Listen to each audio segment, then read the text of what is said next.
तो जैसे कि आपने लास्ट व्लॉग में देखा ही था कि डिनर करके हम लोग पहुंच जाते हैं चाय पीने और फिर direct hotel. Hello everyone, welcome back to my channel Anshika Khanna vlogs. तो होटल पहुंचते भाई हम सब सो जाते हैं और सुबह 5:30 बजे उठ भी जाते हैं। सबकी आंखों में नींद भरी हुई थी और लिटरली थकान भी, बट बाबा से मिलने की एक्साइटमेंट तो अलग ही लेवल की थी।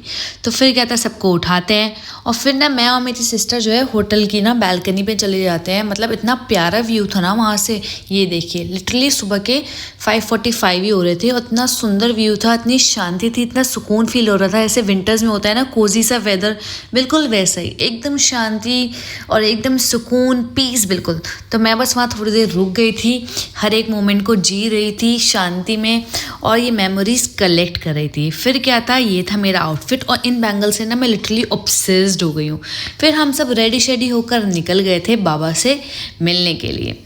तो और ये ना हमारे होटल में प्यारा सा मंदिर था, इतना सुंदर सा। फिर ऑटो करके हम सब लोग पहुंच जाते हैं मंदिर और पहुंचते ही सबसे पहले क्या करते हैं, बाबा के लिए लेते हैं इतर, गुलाब और बाबा का फेवरेट मोर पंख। तो सबसे पहले हम जाते हैं शाम को दर्शन करने। तो हम और पूरी फैमिली पहले जाते हैं बाबा के दर्शन करते हैं वहाँ पे शाम कुंड में, और ये कलावा भी मैं बनवाती हूँ। फिर एक एक करके शाम कुंड की तरफ हम आगे बढ़ते हैं। सबसे पहले बाबा के दर्शन करते हैं और यहाँ इतनी डर लग रहा था लिटरली पहले तो मुझे कि कहीं मैं गिर ना जाऊं, क्योंकि वहाँ पे जल की वजह से जो स्टेयर्स थे ना वो थोड़े चिकने हो गए थे। देख रहे हैं आप सब कैसे यहाँ पे बाबा की ब्लेसिंग्स लेने हैं। तो फिर क्या था, मैं भी पहुँच जाती हूँ जल्दी से। मैं अपना लोअर जो है उसको थोड़ा ऊपर करती हूँ ताकि मेरे कपड़े गीले ना, और फिर खूब सारी बाबा की ब्लेसिंग्स ले लेती हूँ। ये देखिए मतलब इतना अच्छा फील हो रहा था ना, मतलब फर्स्ट एक्सपीरियंस था मेरा और सब मेरी पूरी ट्रिप बहुत अच्छी रही। फिर एक एक करके हम मम्मी को, चाची को, सबको शाम कुंड में लेकर आते हैं, एक एक करके उनको ब्लेसिंग्स दिलवाते हैं।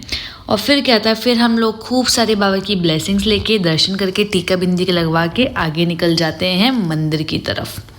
और यहाँ ना मम्मा ने भी नारियल बांध दिया था, क्योंकि बहुत सारे लोग यहाँ नारियल बांध देते, तो हमने सोचा ठीक है हम भी यहाँ बांध देते हैं। और फिर हम बढ़ गए थे आगे दर्शन करने के लिए। पूरी वीडियो में आप सिर्फ मुझे ना स्माइल करते हुए देखेंगे, क्योंकि मुझे बाबा से मिलने की इतनी एक्साइटमेंट हो रही थी, मैं क्या ही बताऊँ। फिर दोबारा हम लोग पहुँच गए थे दर्शन करने। कहाँ बाबा के दर्शन एक बार भी नहीं हो रहे थे, लेकिन इस ट्रिप पे हमने बाबा के दर्शन 3-3 बार करे। ये देखिए इतने प्यारे दर्शन हुए थे हमें। फिर दर्शन करके हम जैसे ही मंदिर से बाहर निकलते हैं, भाई सबको लगी थी बहुत ज़ोरों से भूख, तो हम सब पहुंच जाते हैं अपनी पेट पूजा करने, खाने पीने। तो बस फिर क्या था, पास वाले रेस्टोरेंट में हम लोग बैठ जाते हैं और यहाँ सबने पोहा, दही कचौड़ी, कड़ी कचौड़ी जो वहाँ की बहुत फेमस है, मुझे तो बहुत अच्छी लगी थी, लस्सी, हम लोगों ने ये सब ट्राई करी। लिटरली काफ़ी अच्छी थी और इतना प्यारा वेदर हो रहा था, लिटरली मैं क्या बताऊँ आप लोगों को। आगे बढ़ते हैं और ये थोड़े हमने मूंग की दाल के पकौड़े भी खाए और देख रहे हैं इतनी तेज़ बारिश हो गई थी हम लोगों के आगे बढ़ते ही। तो हम लोग साइड में एक जगह शॉप पे रुक जाते हैं, थोड़ा देर वहाँ बैठते हैं, मस्ती करते हैं। हम लोगों ने यहाँ पे खूब सारे फ़ोटोज़ भी क्लिक कराए थे और खूब इन्जॉय भी करा था। हम लोगों की मस्ती तो नॉन स्टॉप चलती रहती है। और यहाँ देखो रास्ते में भी मेरी मस्ती इतनी चल रही थी ना। देखो आप कहीं भी ट्रिप पे जाओ, आप लोगों की मस्ती कहीं नहीं रुकनी चाहिए, यही तो मेमोरीज होती है जो हम साथ लेके जाते हैं। तो बस फिर यहाँ से निकल के हम पहुँच गए थे वापस अपने होटल रूम, क्योंकि हमें जाना था अपनी 3rd डेस्टिनेशन। डेली व्लॉग्स के लिए हमारे चैनल को फॉलो कर लेना।